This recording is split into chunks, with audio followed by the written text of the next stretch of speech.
Morning guys, welcome back to the Pathfinder classroom and welcome back to Woodcraft on a Budget.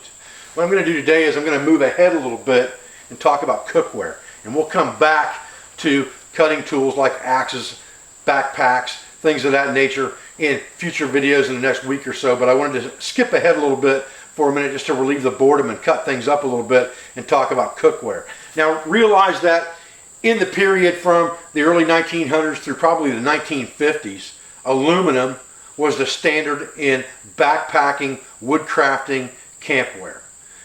All woodcrafters for the most part carried aluminum unless they were carrying some type of sheet steel skillet or cast iron if they had conveyance. But the lightweight stuff that would be carried on your back the majority of the time would have been made out of aluminum or very thin sheet steel in the case of pans, and we'll talk about that when we talk about a couple of examples of budget cook sets.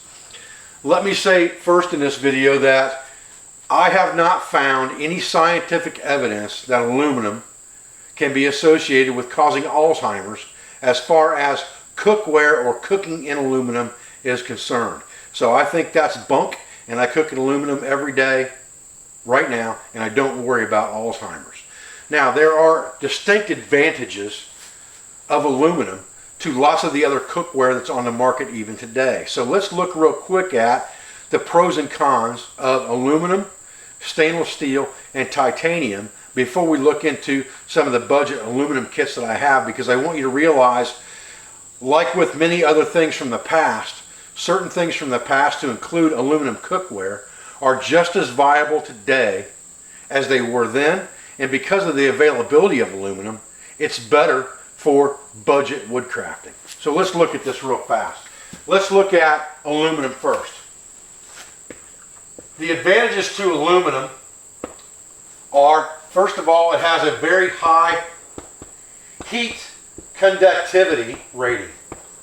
All right, which basically means that it absorbs heat very, very quickly throughout its mass, and that's important to understand, and it's a little bit scientific, and I don't like scientific stuff or getting into physics and things like that in videos, but suffice to say that if I have a block of aluminum, it's going to heat up very quickly under heat. It's going to transfer that heat into that entire block of aluminum very quickly. That means it has high heat conductivity. I got a plane going over right now, so you have to excuse me for a minute. Aluminum is lightweight. Aluminum is also a very lightweight material, so it's easily packable. Aluminum is inexpensive comparatively to stainless steel or titanium. Aluminum is definitely the least expensive, and it has a lot of availability. The availability of aluminum, especially used aluminum cookware, is very high in this day and age and can be found very cheaply. So it is inexpensive and it's available to us. Those are the advantages really of aluminum. The disadvantages to aluminum, in my mind, are only in how robust the material is. Aluminum will dent easier than stainless steel. But again, some of that depends on how thick the material is, and we're going to talk about that in a minute when we look at two budget aluminum cook sets. The thickness of that material makes a big difference in how robust it is over the long term.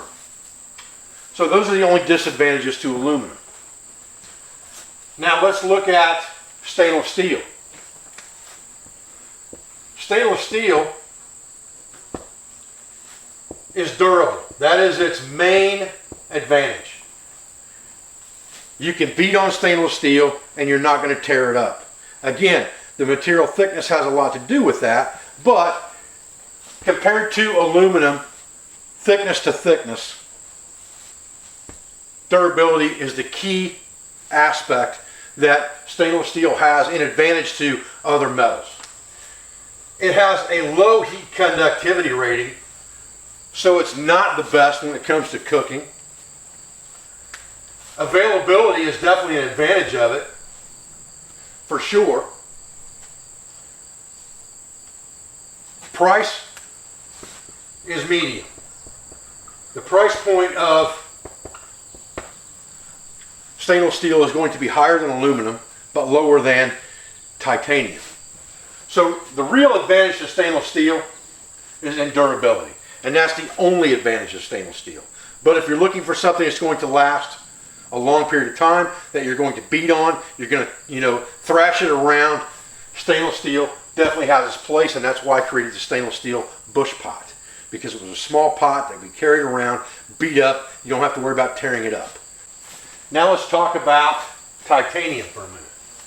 Titanium, and the only reason we're talking about that in the budget woodcraft video is because I want you to be able to compare the three metals so that you understand how good aluminum still is and how viable it is today. Titanium. The only advantage of titanium, and I say again, the only advantage of titanium is it is lightweight. Titanium weighs less than aluminum, way less than stainless steel. And that is the only advantage to it. Aluminum has a 15-time higher conductivity rating than titanium. Titanium is no good for cooking over open fires, and it will burn your food very, very quickly because of that conductivity rating. It doesn't heat evenly, it heats in one spot very quickly and will burn your food when cooking over an open fire. Big disadvantage to woodcrafters and bushcrafters alike. As far as durability goes, durability is an advantage because it is a very durable material compared to aluminum. However, cost is astronomical when it comes to titanium when you compare it to aluminum. For what it costs to buy one titanium cup, I could buy 2 full aluminum cook sets. And we'll talk about that in a minute, or at least one really, really robust aluminum cook set that would take care of my whole family's needs for the price of one titanium cup. We'll talk about that in a few minutes. So weight is an advantage. Durability is an advantage. Cost, heat conductivity, and being able to cook over open fire, straight disadvantages of titanium. So if you look at those 3 different types of metals, really aluminum has the most advantages and the least disadvantages of any material. Again, there are no proven studies that cooking in aluminum pots is directly related to Alzheimer's. Okay, so what I want to do, guys, is I want to look at 2 aluminum or combination of aluminum and sheet steel cook sets here. And I want to talk about the advantages and disadvantages of both, because there are advantages when it comes to buying used gear as well, and disadvantages. And you have to look at those things, or I want you to think about those things when you look at what you're buying. This first cook set was purchased off eBay. It was about $25 for this entire cook set. Very, very inexpensive. It has a very heavy duty large pot with an aluminum pan that does not have the handle. Very easy to fashion that out of a piece of metal, especially if you have a forge like I do. I could make that very easily. So it has a pan that's made out of aluminum, and it has a large cook pot that's heavy duty aluminum, and I really like the heavy duty multi-positional bail that's on this pot. So that's a pretty heavy duty pot. It has a coffee pot, bush pot style coffee pot, if that's what you want to call it, with a lid, no percolator, that has butterfly handles on it. It has a multi-position bail that's been wore out over time, so it really doesn't stick in any of the positions that it's supposed to, like the larger pot does. But again, you're looking at a cook set here probably from somewhere between the 50s and the 60s. And here we are in 2014. So is this stuff durable? I'd say it definitely is durable. It's got some dents and some dings and some bangs in it, but it's none the worse for wear. It still holds water just fine. It's not fractured, cracked, or compromised in any way. All right. It also comes with 2 other pots of 2 different sizes, probably a 1 quart and something that's over 2 quarts, possibly even 3. This, again, this pot has multiple position bails. This one does not have multiple position bails, but it's made the same way. It's got a heavy duty bail on it, heavy duty rivets in the aluminum, and both of them have lids for the pot. Now, the only thing about this cook pot or this cook set compared to others is, one, you have an aluminum pan, and that's okay, but it doesn't have a handle. I can fashion that. The lids for the pots are fairly thin and easily bendable. I can pretty much manipulate this lip with my fingers if I need to, and it does have some dents and dings on it. The pots themselves are fairly thick, but they're not as thick as the cook set I'm going to show you in a minute. So is this a good, viable cook set for the money? Oh, heck yeah.